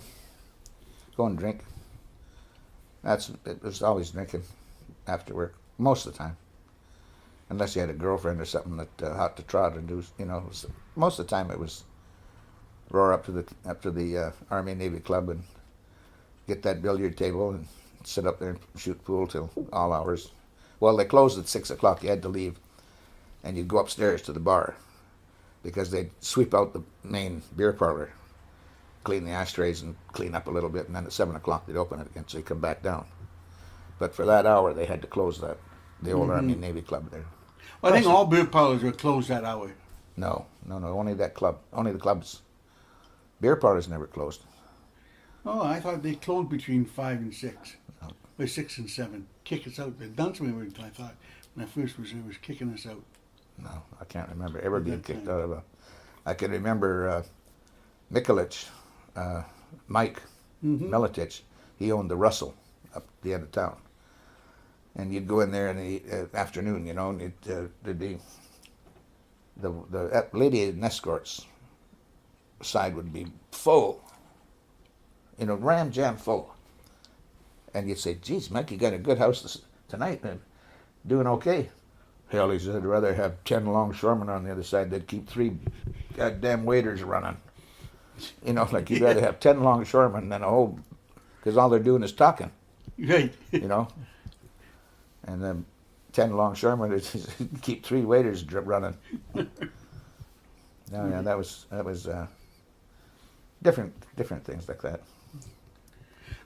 Well, how did you socialize with your fellow workers, with the longshoremen? Not hardly at all. There was Only drinking. just drinking. Yeah. There was nothing else, no parties or Not really. banquets or anything else. I'm trying to think of banquets. Well, there was the Christmas party, stuff like that. Mm-hmm. That was for kids. Picnic. It was picnic day. Mm-hmm. That was for kids. You mean like? No. Like, remember? Do you remember the Sportsman's Social Club, a 502 Sportsman's Club? No. And Harold Ailes was running it at the time. I never mixed with a lot of them like that. I didn't. I Yeah. couldn't have given 2 cents for the majority of them. I had some pretty strong ideas on what a union should do, and the people what they should conduct themselves like, and some of the stuff that you seen and what they were doing down there it used to just drive me up the wall. But I mean, I'm only one voice, and that's the way it is. There's nothing you can do about it, But you'd almost think I'm talking from the management side, but it wasn't. It wasn't. It was just. Well, I read. I don't know if you've read this book or not, by Ayn Rand, The Fountainhead. No. You should read it, Dean. It's a must. It's a must read. And if you read that book and you finish it, Ayn Rand, it's called Atlas Shrugged. And it's a story that every union guy should read. Mm-hmm. It's just what can happen if you keep tearing away at things, like till tearing away at the union. You don't do this, you don't do that. Pretty soon, the companies just say, "Well, that's enough." They shut down, and then there's no work. There's nothing. It's just it's a hypothetical thing that could happen, and it was written like. Christ, it must have been written in the 50s. Mm-hmm. It sure opened my eyes up. And then when you see it, like the Dick Twos and the Herman Chryslers and the other ones that would be laying in the drunk. Gene Italian. Another one, there you go. Gene Italians, another one the same way. Well, how why? They're don't get me started. Gene Italian was the reason I got married. I'm sitting at a dunny with Ted Phillips, because we were in the gang together having a drinking. He says, "Dean," Ted Phillips says, "Dean, look at the way you're going." And Gene Italian walked in. He says, "That's you in 20 years, the way you're going, Dean." I thought, what? He says, "Get married and settle down and have a family." I got up, phoned up my steady girlfriend and said, "You want to be engaged?" She says, "Yeah." I says, "Okay, we're engaged." And that was it. And I went and took her out and got an engagement ring, and I ended up marrying her. Yeah. But Gene Italian, I thought, no. But that was it. Yeah. So you never played floor hockey with the guys or anything else? No, not really. No, I was always hustling around trying to make an extra buck. Mm-hmm. Now, can you explain the technology, the change of technology from the time you started to you retired? In the gear and in Well, now what you must happened? remember, Dean, that the last almost 30 years of my working on the waterfront was down at West Shore Terminals. Mm-hmm. I went down to West Shore in the fall of 69, 70, Mhm. the winter of 69, 70. Well, it would be the late summer, because it was just a gravel pit, just a gravel field, 2 MXs, and a small little front-end loader. And we never had a bulldozer or anything. We had that little bloody front-end loader. It was no bigger than the bucket big as that hassock there. And we'd dig holes with the MXs in the Mhm. gravel, throw it out behind us, and then run around, pick it up with the front-end loader, fill in the holes. Just learning how to, Yeah. how to swing it and do all that kind of stuff. And the ship loaders, we'd go out there. There's no ship, but we'd unplug and unpark them, unpin them, raise them up, shuttle out, swing out and shuttle out to the end, bring them back, raise it up to the full degree, move it around, turn the spout, just play with it, like, learning how to control, so that you could sit there, look out the window, and you didn't have to look to touch the controls. You could just Yeah. you could just drive like that, Mm-hmm. because there was both sides of the cab had them, so you could operate from either side. Mm-hmm. Did you ever go on strike? Yep. Well, no, at West Shore. No, No. in the main industry. Main Yeah. industry. In 1960, we had the what was it? Was it 1960 or 1958? 1960, I think, was the year of the master contract. Before that time, the contracts were all individual with the British Columbia Marine Employees Association. They had a contract with New Westminster. They had a contract with Vancouver. They had a contract with Chemainus. They had a contract with Nanaimo. They had a contract with Victoria. And they used to play each port against the other. Come negotiating time, they'd, New Westminster. Well, we'll keep them busy, and we'll shut down Nanaimo and half of Vancouver. We'll keep Westminster working. They used to do that kind of stuff. And when the old man kept us on the job for, I think it was 18 months, we worked without a contract. But you see, when you go on strike, your collective agreement that you were working under is still in effect. Your hours of work, your safety, all the rest of it, still in effect. That you're still being paid, what I'd say, $1.95 an hour, Yeah. or whatever it was. 18 months later, when you sign a collective agreement for a new contract, at $2.47 an hour, it's all retroactive back to the day that this one went out. So all those hours, you got the extra money. You got a hell of a nice paycheck, nice lump. Yeah, nice retro check. But you see, his idea was, we were not on strike. We were on strike on the job. We worked 18 months, took a paycheck home every week, or every day that you worked, you got paid. It wasn't like a regular job. If you worked, you got paid. That's what some people can't understand about the waterfront. Well, sometimes you never got paid. Well, sometimes they never worked the whole week. There was no ships. You know what I mean? If there's no ships, Yeah. there's no work. Yeah. It's like West Shore. If there's no ships, you're not loading coal. You're dumping trains, but you know what I mean? Yeah. So, that respect, a lot of people don't realize that. I mean, now we're going back 50 years or more. It was a lot of hit and miss. Like you made hay when the sun shined, right? When the farmer was working dawn till dusk or whatever, when the weather was good, he worked. When the weather was bad, you couldn't work anyway. You worked inside or whatever. So when it was work to be done, I hustled. I never passed up a job. And a lot of guys say, they used to call me no sweat, and was never worked hard or anything like that. Well, naturally, I never worked hard. I had more bloody brains than to break my back, but I worked. I worked all the time. They used to say, down below you'd be working, and we were in the tween decks, and got these goddamn barrels. I don't know what was in them. They were like, you could barely tip them up.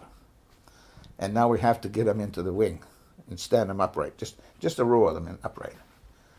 How the hell are we going to get them into that wing? It was all that two guys could barely do to hold them up on a cant, to start rolling them. And then you start rolling them, they're so heavy, it was dangerous. And here was this old shovel, big wide-mouthed square shovel, long handle on it.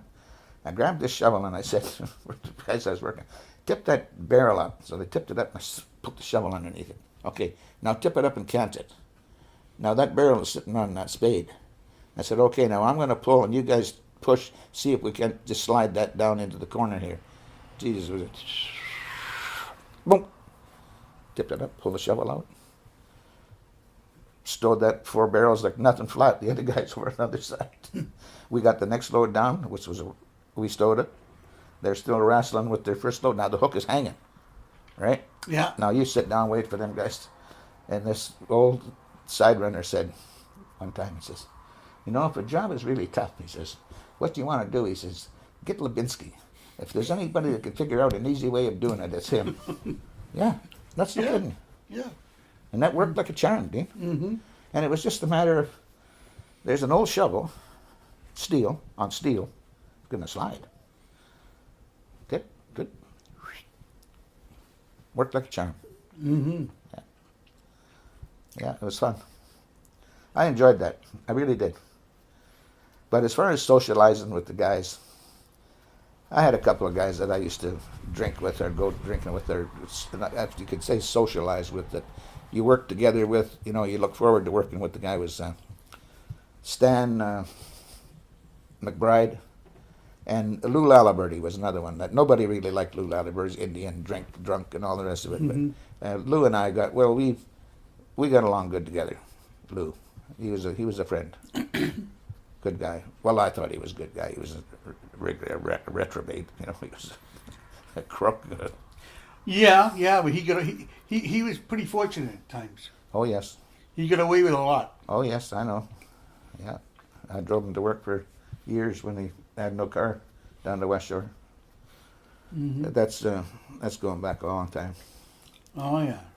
No, I didn't really socialize with really any of them. I was just down there to make money, and I remember what was that guy's name? I was working out on the slings. We were extra slingmen out hooking up these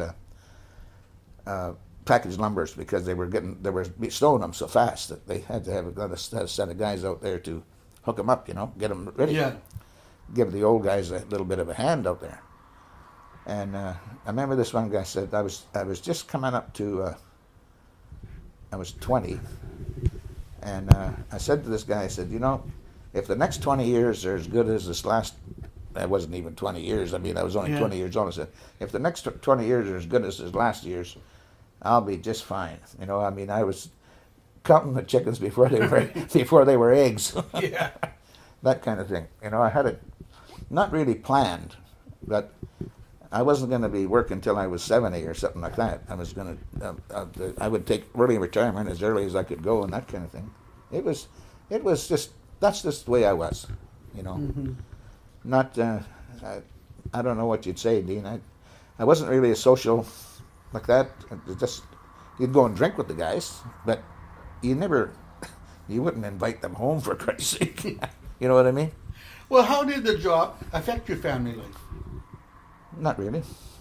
It was just that was all part of it. When I got married to Zulma, I didn't drink as much in the nights like that, but I'd go and shoot pool with Dad and stuff like that. But no, when I was married with the first little daughter, you had the responsibilities. You know, you didn't drink as much as you drink at noon, and you might have a beer or two after work, but you were gone. You know, you didn't sit around there till 9, 10 o'clock at night or closing or something like that. Not like before. You know, once you're married with a family, it's a little different. You got different priorities. You know. No, I enjoyed it. I made a lot of mistakes in my life, but I've always said that life is a series of mistakes. Mm-hmm. Some of them are better than others. You make good mistakes. Well, one of the best mistakes I ever made in my life was chasing that Lee till she finally slowed down enough for me to catch her. But that was one of the best mistakes I ever made, was that little lady. And the other one, I guess, was actually going down to work for West Shore.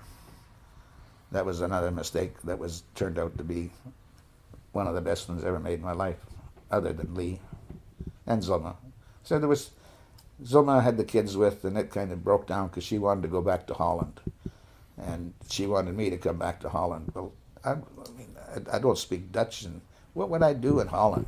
You know, it was like it was bad news from the start, but you don't see that when you're all in love and stuff like that. You know, you get married, and then after 4 or 5 years down the road, it's not working. You know, like she wants to go back to Holland. Well, okay, go back, and you'd write letters, you'd phone a couple of times a month, begging her to come back. She'd come back, get pregnant, have another kid, back to Holland she'd go. You know, it wasn't working. She was so homesick all the time. Yeah. She wanted me to go back, but there was just no way that I was. So the marriage kind of broke down. Mm-hmm. And I signed papers for a legal separation, got lawyers and all that involved.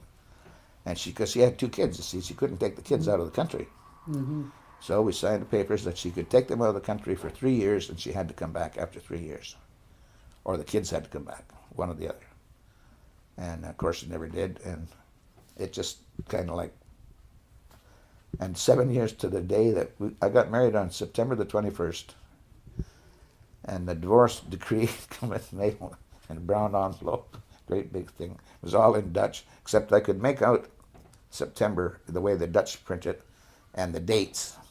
And I said to Lee, I said, you know, I'm divorced. I said, here's the dates that I was married, September 21st, and here's the dates that I'm divorced, September 21st, exactly 7 years after the marriage breakdown kind of thing. Mm-hmm. I think it was 7 years, that no cohabitating between, and it was like a done deal.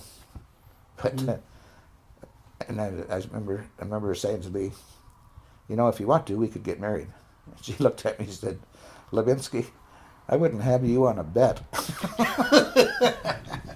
But you know, we never did get married, Lee and I, and we spent 52 years together. 52 years. Never married, never, it wasn't important. Mm-hmm. Of course, we never had any kids. She didn't have any, she didn't want any, and I only had 2 kids. Mm-hmm.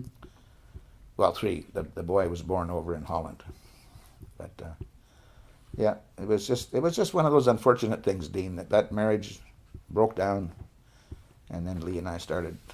Do you ever have any contact with your children over there? I get cards at Christmas time with a letter, and on my birthday I get a card and a letter, you know, bring me up to date. Oh yeah. Grandkids and all the rest of it. Mm-hmm. But that's all water under the bridge. Yeah, all water under the bridge. Well, to get back, did you need any special clothing or gear to Longshore? You know, when you started. Not really. Well, they suggested you wear steel-toed boots, and I always bought the very best. There was Dayton or Paris boots, and I went over to Vancouver to the shop over there on Hastings East For Hastings. Dayton? No, the Paris boots, and they had the high heel, almost like a cowboy heel, but not a cowboy heel, but it was, and they were the best boots, and with a steel toe, and that's what I bought. Mm-hmm. And you'd put the old dubbin on them, lather them up. Because you put those things on, you could walk in water. You never get your feet wet. Yeah, they were the best. I know that Dayton is still over. I just passed them day before yesterday, Saturday. Well, I like the style of the way the Paris boots. The last 4 or 6 eyes were loops, where you just loop the leather. It wasn't eyes. The eyes were like the bottom part of the boot, mm-hmm. and the top part had the little eyes that you just cinched. Mm-hmm. You could get them on quicker. Yeah. But, did you ever get hurt on the job? Yeah, I got my toe banged up. How did that happen? This toe here. Mm-hmm. I got. We were loading timbers on deck, wintertime, and I was rolling this timber off the load down onto the rollers, and when they jabbed the PB in to roll it, when I went to pull the PB out, I jabbed it in too hard, and the timber was falling. Well, it ripped the PB out of my hand. Mm-hmm. And then now the timber's falling over down onto the deck. Well, the PB, of course, gets banged out as soon as the timber hits the PB. It's out, and it jumped and landed on across my foot, the handle. Oh yeah. And then the timber come down on the PB. Well, my foot was well clear of the timber, but this particular foot was underneath the handle. I didn't put my foot under there. That's where the PB jumped. Yeah. And it cracked my toe. And I went out to the hospital, and the old Dr. Sinclair, he was my doctor at that time, they put a walking cast on it, and sleeping in bed. Of course, your toes are still not sticking out, but they're open. Yeah. And I take a cardboard box and cut a archway on the box, put the box upside down, put my foot in there, put the box down, and pull the covers up over it, because you couldn't. Yeah. That's the only way you could sleep. But that was something. That's the only time I really got injured. was that tow. Were you around when anybody else got injured? I hit one guy with a load of, not a load. I backed into, I told them to stay away from, they had a load of dunnage brought down, and it was landed down by the ladder with all the random lengths towards the bulkhead. The square end was down here.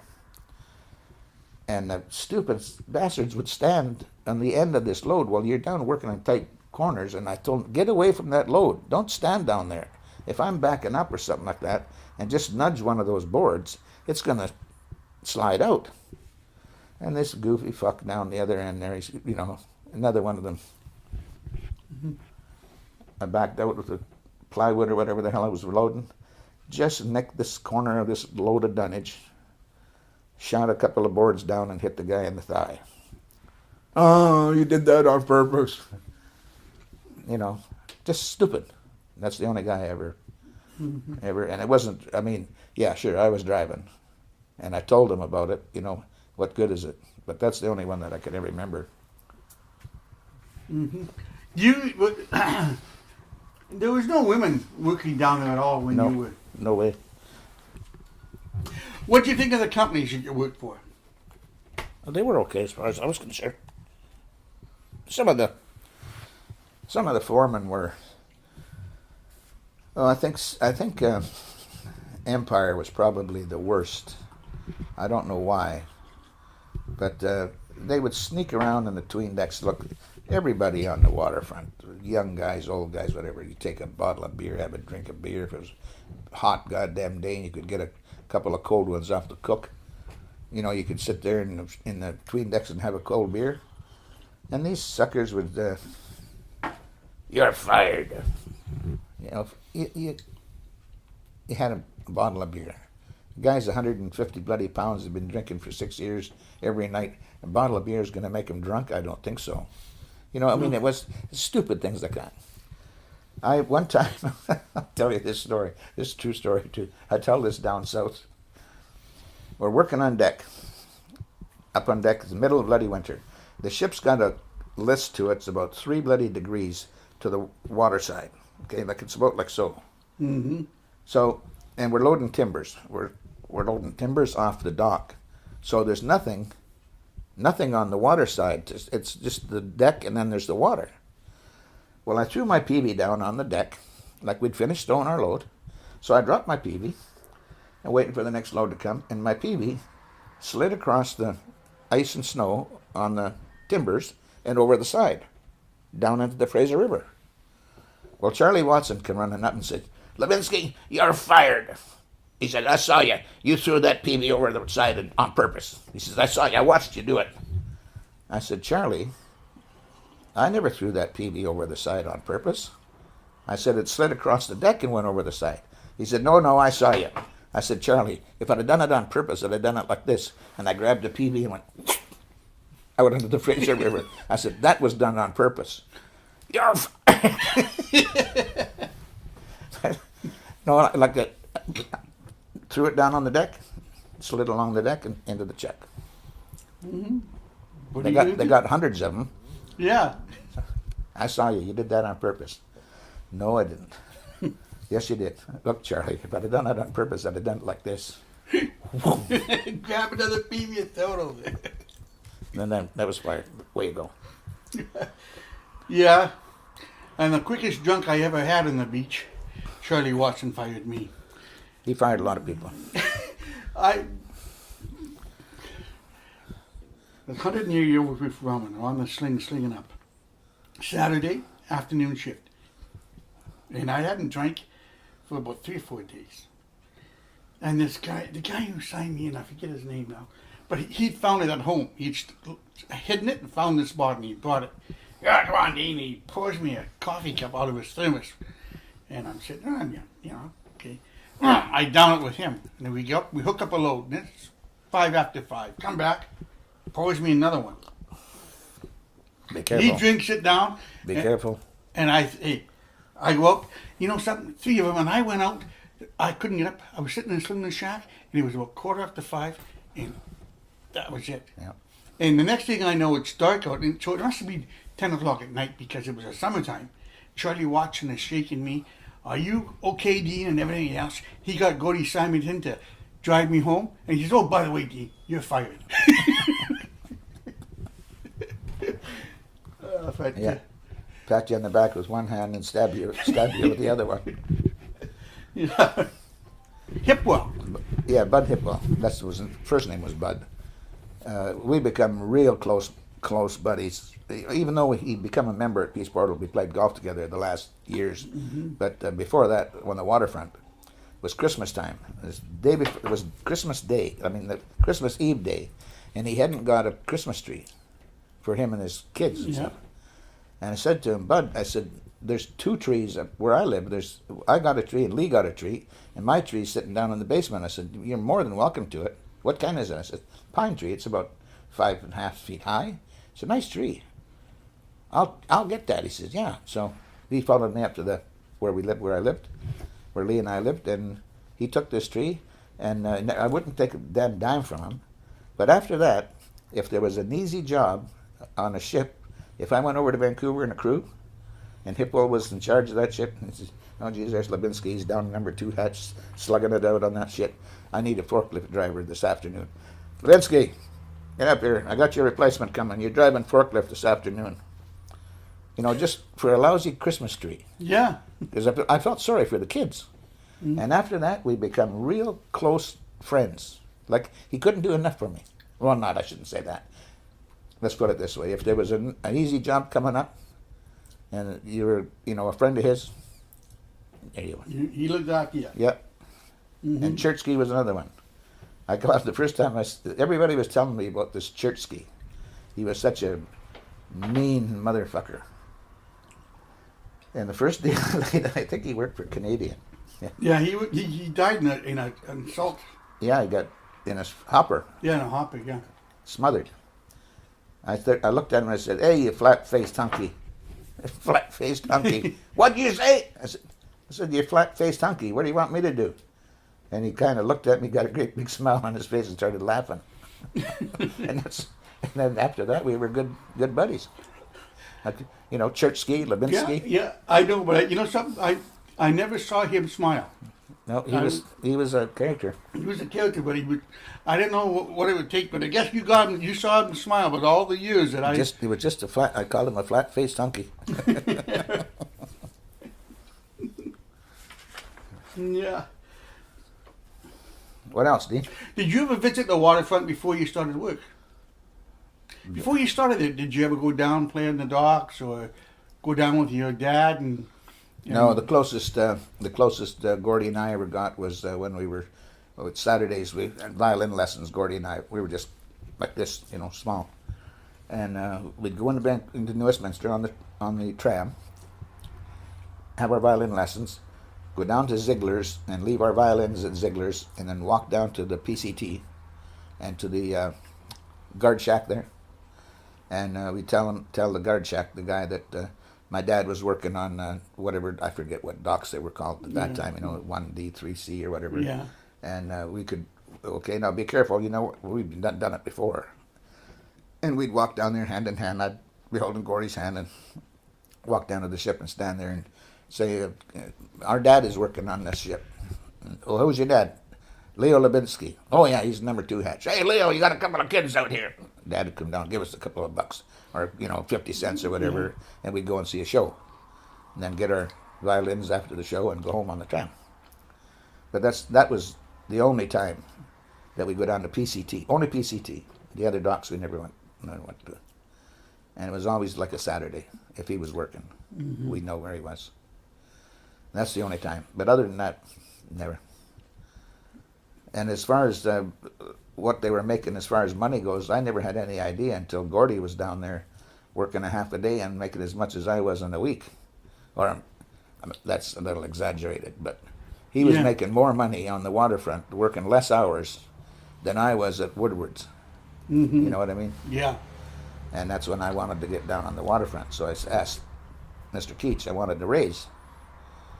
Couldn't do it. I said, well, I'm going down to Longshore. And he made me that deal. He said, you come back in a year and you pick up just where you left off. That's what he thought. That's how much he thought of me as a worker. Yeah. You know, So that was really good. and I went back after a year, and he says, "Well, are you coming back, Bobby?" I said, "I'm sorry, Mr. Keach, but I've been down there a year, and it's just I couldn't leave it." I said, "It's just I'm having so much fun." Well, he says, it's a bloody shame. He said, "It's a bloody shame. It's a waste," he said. But all right, he said, "If that's what you want to do," he says, you know, that He had no idea what they were making anyways, probably, on the docks. oh, well, he would, if he wanted to, he'd find out, Yeah. you know. No, it was just kind of like the romance of the thing. You never knew what you were going to do from one day to the next.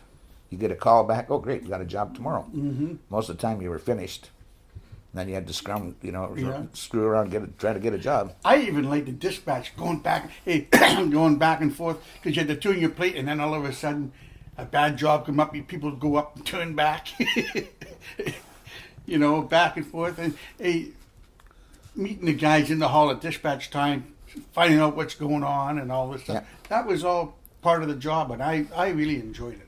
Yeah. Well, taking all those old ships that never worked and never saw the port, that was more fun than not. Did you have any hard times, How do you mean hard times? hard financial times while you were longshoreman? Not really. No, not really. You mean like no money in the bank or no money? Yeah, things are tough. You have, Nope. I always, even when I worked at Woodward's, I always had at least $50 in my pocket. $50 cash. Mm-hmm. That was more money than guys were making in 2 weeks. I always had $50 in my pocket. And smoked.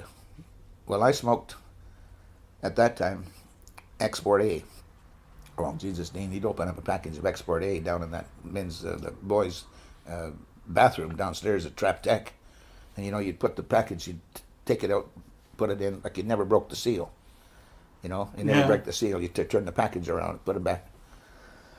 You'd open up a package, take a cigarette, there'd be 5 hands come in, 5 cigarettes gone. Pretty soon, one day in your cigarette, you bought 20 smokes. After one day at school, you had 3 left. Mm-hmm. So I went down to the British Pipe Shop in Westminster. And old Phil was the old guy there. He cigarettes and cigars and pipes and chewing tobacco and pipe tobacco and all the rest of it. He was a tobacconist. And I said to him, "Phil, what's the least cigarette you sell? What's the worst brand that you sell the least of?" He said, "Oh, that'd be Buckingham or Philip Morris." I said, "Okay, well, between the Buckingham and Philip Morris, which is the one do you sell the least of?" He said, "Oh, that'd be Philip Morris, no doubt about it. Hardly sell any of those." I said, "Give me a carton." Okay, take a carton. Open that Philip Morris, they're like a Lucky Strike or a Camel. Yeah, A little yeah. short cigarette. Yep. You couldn't smoke them wet. If you put it in your mouth like that, clamp down on it. When you pull that cigarette out, half your lip would come with it Right. because they stick to your lips. Mm-hmm. Well, Dean, after the first time anybody bummed a smoke off me, because I was working, making money, Yeah. and I'd shake these cigarettes out. You couldn't give them away. People, "Oh, you smoke those fucking things. I don't want to. Jesus Christ." The first package, it was, God, they tasted. They had such a taste to them, the real taste, like the black tobacco or whatever it was. Mm-hmm. They had a real aroma to them, and after a while, and that's what I smoked, Philip Morris. Same as Lucky's and Camels. That's the only cigarettes I smoked down south was Camels or Lucky's, one or the other. Mm-hmm. They're a blend, and they're like Turkish tobacco. Mm-hmm. But I never forget that, shaking out those goddamn Philip Morris. And old Bob McCormick, our counselor, the teacher, Bob McCormick, he'd come in the boys' room there, pisser, open up things. "Oh, nobody's smoking in here," and goddamn smoking. You'd be able to see people from about chest down. You couldn't see them from the belt buckle up. There'd be nothing but smoking. "Well, nobody's smoking in here," he'd say. That's the way he'd go. That was our counselor. Yeah. Now, what were the good times? What, working? Yeah. Oh, they had a job that was going to be good for 6 or 7 days. Yeah, but with your family and stuff, were you have any real good times? Oh, they were all good times. Oh, yeah. I No, had no, the- no, not I can't. Well, it's like my old man was a drunk, an alcoholic, and you know how alcoholics, not all of them, but most of them, treat their wives pretty bad sometimes. And I was, as a kid coming up, that the fighting and the accusing and the rest of it, it was not very pleasant. And it was just, that was the way it was. He came back from the Second World War as an alcoholic. Yeah. He'd drink Scotch whiskey out of the 10-cent beer glasses, the old beer glasses, the little wee ones that are about so high. And he was a great reader. He read books all the time, big, thick, not paperbacks, hardcovers. Kid, pour me a whiskey. And he'd leave about this much, and your hand would be shaking like this. You'd taken it over to put it down on the table because you're scared of spilling any. And he'd look at it and say, "What's the brim of that glass for?" Like he wanted it poured right up to there. Right. That was wasted space. Oh, sometimes it was something, I'll tell you. As a kid, growing up as a kid, in that house out there on Sandal Road, 128th Street, in that old Japanese house. Jesus. Mom and him would go out to dancing or something like that on a Friday night or a Saturday night. They'd go down to the East Delta Hall or something. And I had 3 brothers and a sister, 4 kids that I was responsible for. Jeez, Dean, I'll tell you, you'd be laying in bed, and every creak and groan in that house you could hear, and you'd never go to sleep. You're so afraid of something happening that you had to get up and get those kids out of that house, Just lay there and just until you heard that old truck come thundering up up that old gravel driveway, park and burp, fart and backfire, and then come up the stairs and in the house, and sound asleep. I think I was an adult before I was an adult as a kid, because I had all the responsibilities of those kids. I was the oldest one. Yeah, so you had to respond. You grew up really fast. Well, I grew up looking after my brothers and sisters. Like, That was all part of my bringing up. And when like my mom, if she wanted something done, Gordy was only 18 months younger than me, and both about the same size. If she wanted something done and done fast, she'd call Bobby. And I want you to go up to Tyndall's. There's a 1.5 miles up to the store, 1.5 miles back. Man, I'd run both ways, I'd be 15 minutes, I'd be up there and back with a can of this or whatever she wanted. Gordon, I'll tell you a story about him. In the mornings when we were on the farm there, we had 4 cows, 4 Jersey cows, two for me to milk, 2 for Gordy to milk. 6 o'clock in the morning, she'd say, "Bobby, Gordon, I'm coming, Mom." Down. Grab the pail out of the barn. I'd milk my 2 cows back in there with 2 buckets of milk. Mom would holler up the stairs again, "Gordon, I'm coming." 20 minutes later, "Gordon, I'm coming." I used to wind up milking his cows, or at least one of them, because he'd go out there, he'd have to hurry. He'd never get it done, so, oh Lord, it was just slower than molasses. But one of the, I'll tell you a story about Gordy and me when we were kids on Kennedy Road.